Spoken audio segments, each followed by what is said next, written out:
നാട്ടിൽ ചെറുപ്പക്കാർ തമ്മിൽ ചെറിയ അടിയും പ്രശ്നങ്ങളുമൊക്കെ ഉണ്ടാകുമ്പോൾ പിള്ളേരാണല്ലോ കുട്ടിക്കളിയലെ എന്നാണ് എല്ലാവരും കരുതാറുള്ളത്.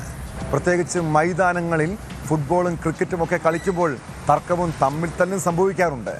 എന്നാൽ ആ കളി തീക്കളിയാണെന്ന് നമ്മൾ മനസ്സിലാക്കണം. തിരുവനന്തപുരം നരുവാമൂട്ടിൽ ഒരു വർഷം മുൻപ് ഫുട്ബോൾ കളിക്കിടെ ഉണ്ടായ വാക്കുതർക്കം കൊലപാതകത്തിൽ കലാശിക്കുന്നു. 18-കാരൻ ശിവസൂര്യയുടെ കൊലപാതകത്തിൽ എല്ലാ പ്രതികളും പിടിയിലായി. കാർത്തിക്, അജിത്ത്, ആരോമൽ, പ്രിയദർശൻ എന്നിവരെയാണ് പോലീസ് അറസ്റ്റ് ചെയ്തത്.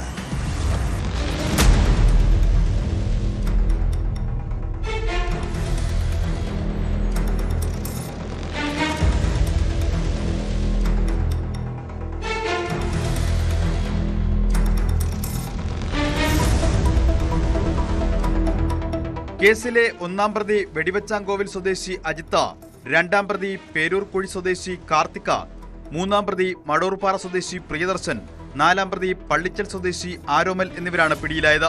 ഇവരുടെ അറസ്റ്റ് പോലീസ് രേഖപ്പെടുത്തി. ഫുട്ബോൾ ടർഫിലെ തർക്കമാണ് കൊലപാതകത്തിലേക്ക് നയിച്ചതെന്നാണ് പ്രതികളുടെ മൊഴി. സംഭവ സമയം പ്രതികൾ മദ്യലഹരിയിലായിരുന്നുവെന്നാണ് സൂചന.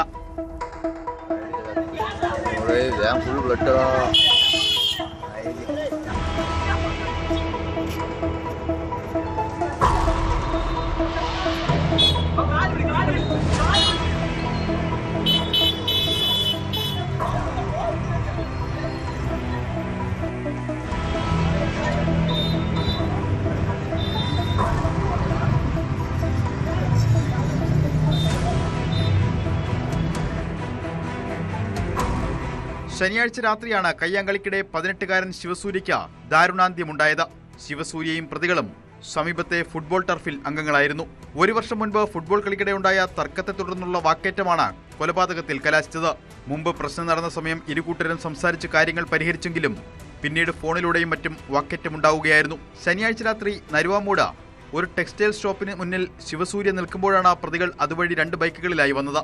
ഇതിൽ ഒരാളെ ശിവസൂര്യ തുറിച്ചു നോക്കിയതാണ് പ്രകോപനത്തിന് കാരണമായതെന്നാണ് വിവരം. പഴയ കാര്യം പറഞ്ഞ് ഇരുകൂട്ടരും വാക്കുതർക്കവും കയ്യാങ്കളിയും ഉണ്ടാവുകയായിരുന്നു. പ്രതികൾ ശിവസൂര്യയെ വസ്ത്രശാലയുടെ ചില്ലിലേക്ക് തള്ളിയിട്ടതോടെ ചില്ലുകൾ പൊട്ടി യുവാവിന്റെ വയറ്റിൽ തുളച്ചു കയറി. ചോര വാർന്നൊഴുകിയ നിലയിൽ ശിവസൂര്യയെ ബൈക്കിലിരുത്തിയാണ് പ്രതികൾ ആശുപത്രിയിലെത്തിച്ചത്. എന്നാൽ ജീവൻ രക്ഷിക്കാനായില്ല. ഗുരുതരമായി പരിക്കേറ്റയാളെ ബൈക്കിലിരുത്തി കൊണ്ടുവന്നതും സ്ഥിതി വഷളാക്കിയെന്ന് പോലീസ് പറയുന്നു. കാലുകൾ റോഡിലുരഞ്ഞ ശിവസൂര്യയുടെ ഒരു വിരൽ പകുതി നഷ്ടമായിരുന്നുവെന്ന് ഇൻക്വസ്റ്റ് റിപ്പോർട്ടിൽ വ്യക്തമാക്കുന്നുണ്ട്. പിടിയിലായ പ്രതികൾ 4 പേരും 18-നും 20-നും ഇടയിൽ പ്രായമുള്ളവരാണ്.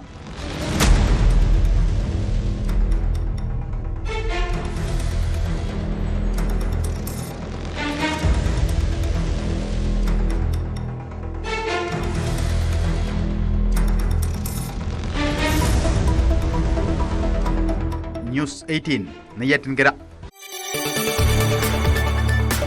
കൂടുതൽ വാർത്തകൾക്ക് news 18 Keralam YouTube channel subscribe ചെയ്യുക.